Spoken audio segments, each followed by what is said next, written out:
we are discussing Gaussian distribution. So a Gaussian distribution is defined for a continuous random variable. So let x be a continuous random variable. Then x is said to be Gaussian distributed. The x is said to be Gaussian distributed if its probability density function fx of x. So this is the probability density function for a random variable x, which is a continuous random variable. So this should be equal to 1 upon under root 2 pi into neta. Okay, so into neta, an exponential of minus of x minus mu square upon 2 neta. So this is the probability density function of a random variable x, which is a Gaussian, which has a Gaussian distribution. So this should also be neta square. Okay, so 2 neta square, 1 upon under root of 2 pi neta into exponential of minus of x minus mu square upon 2 neta square. So mu is called as the mean. This mu is the mean. Mu is called as the mean. So mu is the mean or expectation of the random variable x. And neta square is called as variance. Neta square is called as variance. Okay, so mu is the mean and neta square is the variance of this random variable x. So if this random variable x has this probability density function, then we can say it is a Gaussian distributed random variable. So mu can be either positive or negative. This mean mu can be positive, negative or 0 also, but neta should always be positive. This should always be positive. Neta should always be a positive quantity only. Now we will discuss some properties of Gaussian distribution. We will discuss some very important properties of Gaussian distribution. So again, if x is a random variable, if x is a Gaussian random variable, then let y is equal to ax plus b. X is a Gaussian random variable, then and y is also a random variable, and y is defined as ax plus b, where a is not equal to 0. A is not equal to 0 and a and b are scalars. Okay, a and b are scalar quantity. So then y is also a Gaussian. So it says that if x is a Gaussian random variable and y is defined as ax plus b, where a and b are scalars and a is not equal to 0, then y is also a Gaussian with mean. So the mean of y is now given as au plus b. Mean of y is now given as a mu x plus b, where mu x is the mean of random variable x, and the variance of y is equal to a square neta x square, where neta x square is the variance of random variable x. This is called as linear transformation property. This is the first property. It is called as linear transformation property. Okay, then the second property is that a Gaussian random variable is uniquely defined by its mean and variance. A Gaussian random variable is uniquely defined by its mean and variance. Okay, so that is the second property. Also, uh, the notation which is commonly used for Gaussian distribution is n. The notation which is commonly used for Gaussian distribution is n mu comma neta square. This is the notation which is used for a shorthand description of a Gaussian distribution. So because a random variable x can be uniquely defined. A random variable x can be uniquely defined by its mean and variance. So this is the shorthand description of a Gaussian distribution. Then the second property of a Gaussian distribution is the second property of the Gaussian distribution is called as uh, sum of independent Gaussian random variables. So let x and y are two random variables. Then let z be another random variable x plus y. Okay, so this is the second property. X and y are two Gaussian random variables. So and z is also a random variable. Uh, so it will also be Gaussian. So the sum of two Gaussian random variables is always a Gaussian. Okay, so now the expectation value of z, the mean of z or expectation of z is now given as mu x plus mu y. Okay, the expectation of z is given as mu x plus mu y, and variance of z is given as neta x square plus neta y square. So the sum of two Gaussian random variables is also a Gaussian random variable. This is the second property, and its mean is given as the sum of the individual means, and its variance is given as sum of the individual variances. Okay, then the fourth property is also a very important property. So as per fourth property, if x and y are two Gaussian random variables, if x and y are two Gaussian joint, x and y is a pair of jointly Gaussian random variables. X and y is a pair of jointly Gaussian random variables.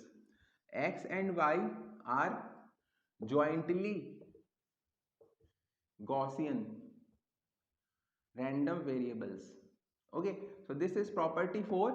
If x and y are jointly Gaussian random variables and their means are 0, so mu x is equal to 0 and mu y is also equal to 0. So x and y are jointly Gaussian random variables and their means are 0. So then we can say that fx comma y xy is equal to fx of x into fy of y. Okay, so this is the fourth property for jointly Gaussian random variables. Okay, so this is the fourth property, and exy should be equal to 0. Expectation of xy should be equal to 0 for this condition to satisfy. So their joint probability density function is equal to the multiplication of the individual probability density function. So now we have discussed all the properties, all the important properties of the Gaussian distribution. So now let's look at the standard Gaussian distribution. The standard Gaussian distribution is given for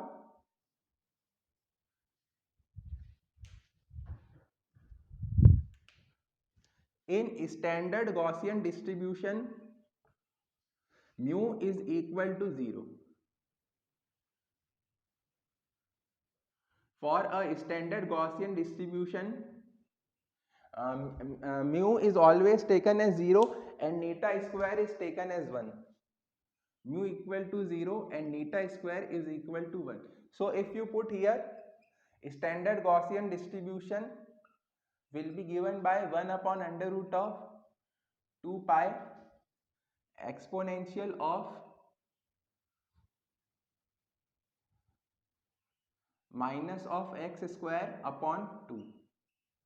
This is the standard Gaussian distribution where mu equal to 0 and neta square is equal to 1. So then the probability density function, the probability distribution function for the standard Gaussian random variable.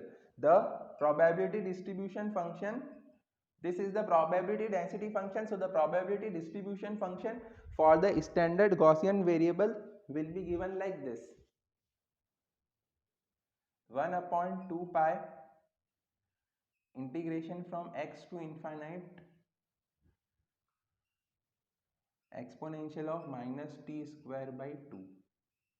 Okay, so this is the standard Gaussian distribution.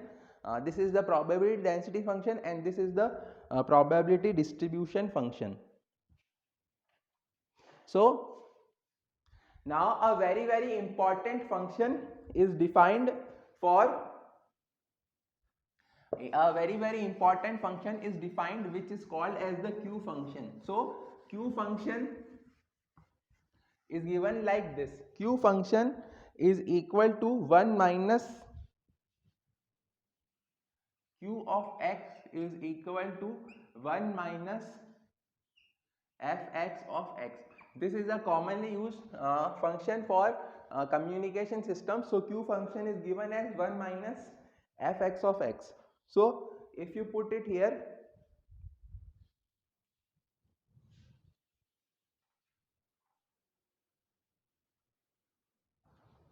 so here the limits will be from minus infinite to x. Minus infinite to x. Here the limits are minus infinite to x. So the Q function will be given as 1 minus fx of x. So from, and this will be in under root. This will be in under. So Q function will be given as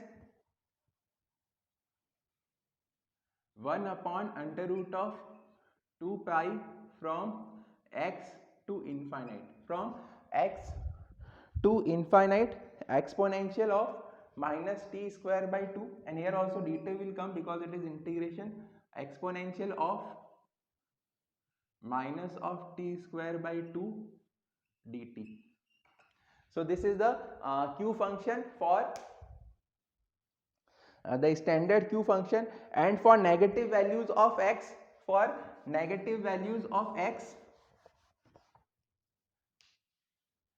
Q of minus x will be equal to 1 minus Q of x. If x is a negative value, then Q of minus x is equal to 1 minus Q of x. Okay, now we will try to see the plots for these two functions.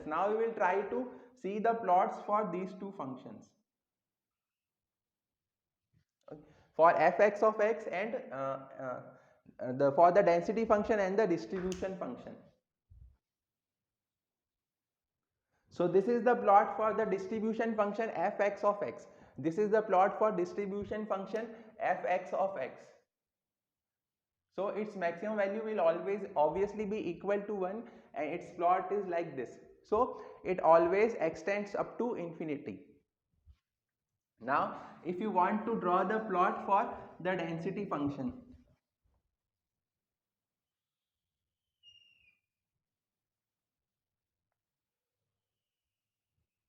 okay, now we will draw the plot for the density function. So this is the plot for the density function fx of x for standard distribution means for 0 mean and variance equal to 1. So this is the probability for probability density function. So its maximum value is below 0.4. Its maximum value is below 0.4 at x equal to 0. Its maximum value is because fx of 0, fx for 0 will be equal to 1 upon under root of 2 pi. So its maximum value will be equal to its maximum value will be below less than 0.4. So this is the plot for the density function for the standard Gaussian distribution, and this is plot for the distribution function for the standard Gaussian distribution. So this completes all the basics for the distribution function. So I hope you got the basics for the Gaussian distribution function, and what is the standard Gaussian distribution function, and what is the Q function. So thank you. Please like and share the video and subscribe the channel and share your feedback in the comment box.